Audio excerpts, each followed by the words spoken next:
A tower stands vertically on the bank of a canal. ठीक है, एक river canal के ऊपर एक टावर खड़ा है, इसको बोल देते हैं हम ए बी। उसके बाद क्या बोला है, from a point on the other bank directly opposite to the tower the angle of elevation of the top of the tower is 60 degree. तो क्या बोला है कि ये टावर के ऑपोजिट में एक पॉइंट है, जिससे अगर ये ऊपर वाला टावर का टॉप देखा जाए तो एंगल ऑफ एलिवेशन बन रहा है 60 डिग्री। ठीक है, इसको हम लोग बोल देते हैं पॉइंट सी। फिर उसके बाद क्या बोला गया है कि from another point 20 metre away from this point on the line joining this point to the foot of the tower. मतलब बोला गया है कि इस पॉइंट से 20 मीटर दूर और एक पॉइंट है। ठीक है, इस पॉइंट से 20 मीटर दूर और एक पॉइंट है, वहां से अगर टावर का टॉप देखा जाए तो एंगल ऑफ एलिवेशन बनता है 30 डिग्री। ठीक है, ये इतना गिवन है। उसके बाद क्या बोला गया है, is 30 degree, find the height of the tower and width of the canal. मतलब हमें टावर का हाइट बताना है और विथ ऑफ द कैनल बताना है, मतलब बीसी, ये बीसी वाला और पार्ट ए बी। बीसी बताना है। हाँ, A B is equal to unknown और बी सी भी अननोन है, ये दोनों चीज हमें बताना है। गिवन क्या है हमारे पास, गिवन ये है कि ये B C is C D is equal to 20 metre.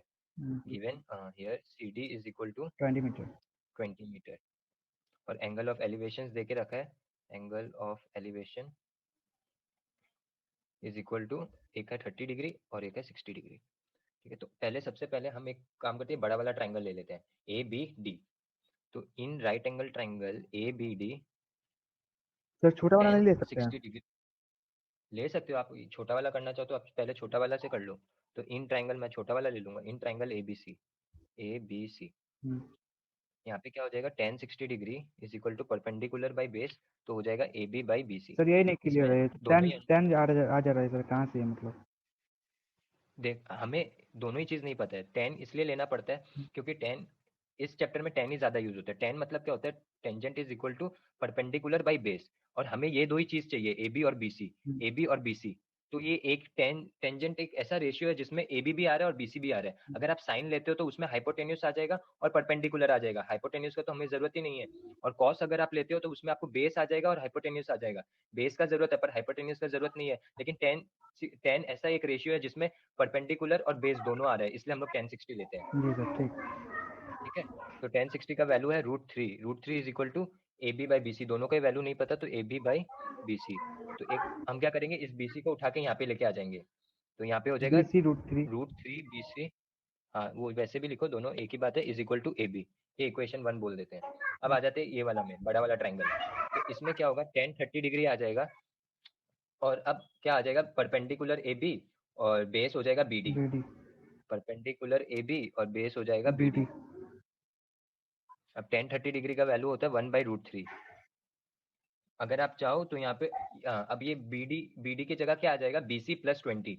क्योंकि बी डी का वैल्यू 20 तो हमें दिया हुआ है और बी सी हमें पता नहीं है, तो इसको हम लोग कैसे लिख सकते हैं, इसको ए बी रहने देते हैं, इसको लिख देते हैं बी सी प्लस 20। अब ये बी सी प्लस 20 जो है, इसको उठा के हम लोग लेके आ जाएंगे इस side, left hand cross side पे। मल्टीप्लिकेशन। तो ये हो जाएगा, हाँ, cross multiply, B C plus 20 by √3 is equal to A B. ये हो गया हमारा सेकेंड इक्वेशन। तो और इक्वेशन 1 और इक्वेशन 2, फ्रॉम इक्वेशन 1 एंड 2 हम लोग क्या बोल सकते हैं कि √3 B C is equal to B C plus 20 by √3।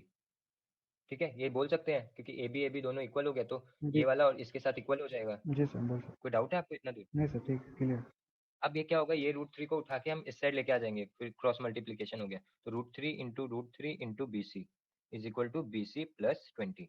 3BC। अब यहाँ पे क्या होगा, हाँ, 3BC is equal to B C plus 20।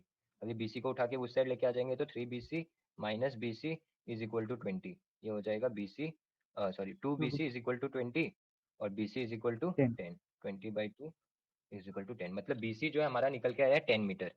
तो जी। टोटल ये हो गया हमारा 30 मीटर का। अब 10 मीटर आ गया, अब हम क्या करेंगे, यहाँ पे मैं साइड पे कर देता हूँ, putting B C equal to 10 metre in equation 1। ठीक है, ये वाला इक्वेशन में बैठा देंगे तो आंसर आ जाएगा एक ही बार में, A B is equal to √3 into 10। B C की जगह 10 बैठा दिया, तो 10√3। Therefore A B is equal to 10√3 metre. तो therefore hence height of the tower, height of the tower equal to AB is equal to 10 root 3 meter, or width of the canal, width of the canal BC is equal to ये आपका क्या आया था 10। 10 metre. ठीक है, ये इसका answer होगा। कोई डाउट है आपको इसमें? जी सर, क्लियर है सर, यही पे जो 10 वाला एक्सप्लेन डाउट। कर दूं? जी सर, कर दीजिए। क्वेश्चन में हमें दिया हुआ था एक टावर है जो एक मतलब रिवर के साइड में खड़ा है, उसका एक पॉइंट ऑपोजिट साइड में एक पॉइंट है। उस पॉइंट से अगर टावर का टॉप को देखा जाए तो एंगल ऑफ एलिवेशन बनता है 60 डिग्री, और उस पॉइंट से 20 मीटर दूर, इस पॉइंट से 20 मीटर दूर और एक पॉइंट है, जब टावर को देखा जाए उस पॉइंट से तो एंगल ऑफ एलिवेशन बनता है 30 डिग्री।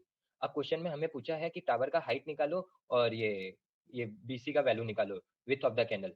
तो इसके लिए हमने क्या किया, आप चाहो तो दोनों में से कोई भी ट्राइंगल पहले ले लो, कोई प्रॉब्लम नहीं है। आप इसको पहले सॉल्व करो या इसको पहले, कोई भी प्रॉब्लम नहीं है। तो पहले आप एक ये ट्राइंगल ले लो, राइट एंगल ट्राइंगल एबीसी। जब आप एबीसी राइट एंगल ट्राइंगल लेते हो तो tan 60 degree is equal to A B by G. BC, क्योंकि हमें ये दो वैल्यू चाहिए और tan ही ऐसा रेशियो है जो ये दो वैल्यू देता है। तो ए बी बाई बीसी लिखेंगे, क्योंकि दोनों ही हमें पता नहीं था तो जी। उसको जैसा था वैसे रहने देंगे, ए बी बाई बीसी, और बीसी को क्रॉस मल्टीप्लाई करके लेफ्ट हैंड साइड में भेज देंगे। तो आंसर हो जाएगा A B is equal to root three BC. ये इक्वेशन 1 हो गया। सेकंड इक्वेशन में ये बड़ा वाला ट्राइंगल आएगा ए बी डी। इस बड़ा वाला ट्राइंगल में क्या होगा, ए बी परपेंडिकुलर हो गया, बेस हो गया बी डी, तो यहाँ पे आ गया A B by B D. 1030 is equal to A B by B D. 1030 का वैल्यू होता है 1/√3। ए बी का वैल्यू हमें पता नहीं है तो ए बी रहने देंगे, और बी डी का वैल्यू, बी डी में क्या करेंगे, क्योंकि बी डी किससे बना है, B C plus C D से बना है, और सी डी का वैल्यू हमें पता है तो हम इसको लिख देंगे B C plus C D, that is 20। तो बी सी प्लस 20 आ जाएगा। फिर से इसको क्रॉस मल्टीप्लाई करके इसको भेज देंगे लेफ्ट हैंड साइड पे, तो हो जाएगा B C plus 20 by root three is equal to A B. अब आगे हमारे पास दो इक्वेशन, और दोनों को फ्रॉम वन, इक्वेशन 1 और 2 से हम लोग क्या बोल सकते हैं कि root three B C is equal to B C plus 20 by root three. अब ये रूट थ्री को उठा के भेज देंगे लेफ्ट हैंड साइड में, तो ये आ जाएगा root three into root three B C is equal to B C plus 20। Root three into root three three होता है, तो three B C is equal to B C plus 20 हो जाएगा। और थ्री ये बी सी को अगर हम लोग लेफ्ट हैंड साइड में लाएंगे, पॉजिटिव है तो नेगेटिव हो जाएगा, तो three B C minus B C is equal to 20। तो three B C minus B C होगा two B C, two B C is equal to 20, और बी सी का वैल्यू आएगा 10। तो हमें पता चल गया विथ ऑफ द कैनल है 10 मीटर। उसके बाद क्या बोला है, पुटिंग बीसी, अब हम क्या करेंगे, ये 10 मीटर बीसी का वैल्यू 10 मीटर इक्वेशन 1 में पुट कर देंगे। तो इक्वेशन 1 में जब पुट कर देंगे बीसी का वैल्यू, तो हो जाएगा A B is equal to root three into 10। BC की जगह 10 पुट कर दिया, तो A B is equal to 10 root three, जो हो गया हाइट ऑफ द टावर। जी सर। ठीक है, इसका फोटो शेयर कर दूं आपको? यस सर, कर दीजिए।